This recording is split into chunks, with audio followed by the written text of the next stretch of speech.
Hello मित्रों, आज का प्रेरक प्रसंग है वास्तव में सुखी कौन। प्रिय मित्रों, ये एक ऐसा प्रेरक प्रसंग है जिसको पूरा का पूरा सुनने के बाद जीवन के प्रति आपका नजरिया ही बदल जाएगा। एक भिखारी किसी किसान के घर भीख मांगने गया। किसान की स्त्री घर में थी, उसने चने की रोटी बना रखी थी। किसान जब घर आया, उसने अपने बच्चों का मुख चूमा। स्त्री ने उसके हाथ पैर धुलाए, उसके बाद वह रोटी खाने बैठ गया। स्त्री ने एक मुट्ठी चना भिखारी को डाल दिया। भिखारी चना लेकर वहां से चल दिया। रास्ते में भिखारी सोचने लगा, हमारा भी कोई जीवन है। दिन भर कुत्ते की तरह मांगते फिरते हैं, फिर स्वयं बनाना पड़ता है।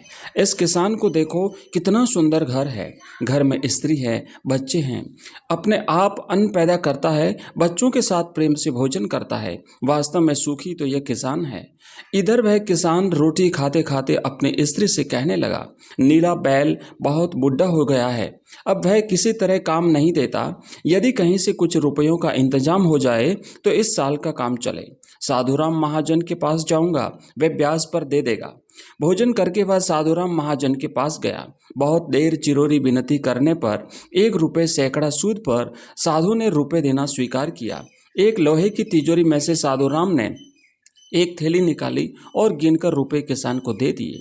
रुपए लेकर किसान अपने घर को चला। वह रास्ते में सोचने लगा, हम भी कोई आदमी हैं, घर में 5 रुपये भी नकद नहीं है। कितनी चिरोरी विनती करने पर उसने रुपए दिए हैं। साधु कितना धनी है, उसके पास सैकड़ों रुपए हैं। वास्तव में सुखी तो यह साधु राम ही है। साधु राम छोटी सी दुकान करता था। वह एक बड़ी दुकान से कपड़े ले आता और उसे बेचता था। दूसरे दिन साधुराम कपड़े लेने गया। वहां सेठ पृथ्वीचंद की दुकान से कपड़ा लिया। वह वहां बैठा ही था कि इतनी देर में कई तार आए। कोई बंबई का था तो कोई कलकत्ते का। किसी में लिखा था 5 लाख मुनाफा हुआ, किसी में 1 लाख रुपए के मुनाफे का लिखा था। साधु महाजन यह सब देखता रहा। कपड़ा लेकर वह चल दिया। रास्ते में सोचने लगा, हम भी कोई आदमी हैं, 100-200 रुपये जुड़ जाए तो महाजन कहलाने लगे।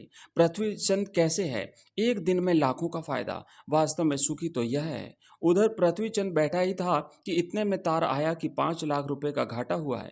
वह बड़ी चिंता में था कि नौकर ने कहा, आज लाड साहब की राय बहादुर सेठ के यहाँ दावत है, आपको जाना है, मोटर तैयार है। पृथ्वीचंद मोटर पर चढ़कर राय बहादुर की कोठी पर चला गया। वहां सोने चांदी की कुर्सियां पड़ी थी। राय बहादुर जी से कलेक्टर कमिश्नर हाथ मिला रहे थे। बड़े बड़े सेठ खड़े थे। वहां पृथ्वीचंद सेठ को कौन पूछता, वह भी एक कुर्सी पर जाकर बैठ गया। लाड साहब आए, राय बहादुर से हाथ मिलाया, उनके साथ चाय पी और चले गए। पृथ्वीचंद अपनी मोटर में लौट रहे थे। रास्ते में सोचने लगते हैं, हम भी कोई सेठ हैं, 5 लाख के घाटे से ही घबरा गए। राय बहादुर का कैसा ठाठ है। लाड साहब उनसे हाथ मिलाते हैं। वास्तव में सुखी तो वे ही हैं। अब इधर लाड साहब के चले जाने के बाद राय बहादुर के सिर में दर्द हो गया। बड़े बड़े डॉक्टर आए, एक कमरे में पड़े थे। कई तार घाटे के एक साथ आ गए थे। उनकी भी चिंता थी, कारोबार की भी बात याद आ गई। वे चिंता में पड़ गए। तभी खिड़की से उन्होंने झांक कर नीचे देखा। एक भिखारी हाथ में एक डंडा लिए अपनी मस्ती में जा रहा था। राय बहादुर उसने उसे देखा और बोले, वास्तव में तो सुखी यही है। इसे न तो घाटे की चिंता है, न मुनाफे की फिक्र। इसे लाड साहब को पार्टी भी नहीं देनी पड़ती। सुखी तो यही है। प्रिय मित्रों, इस प्रेरक प्रसंग से शिक्षा मिलती है कि हम एक दूसरे को सुखी समझते हैं, पर वास्तव में सुखी कौन है, इसे तो वही जानता है जिसे आंतरिक शांति है, जिसे आंतरिक सुकून है। आप चाहे भिखारी हो, चाहे करोड़पति, लेकिन आपके मन में जब तक शांति नहीं है, तब तक आपको सुकून नहीं मिल सकता है। प्रिय मित्रों, इसी प्रकार के और प्रेरक प्रसंग सुनने के लिए आप हमारे चैनल को सब्सक्राइब कीजिए। धन्यवाद।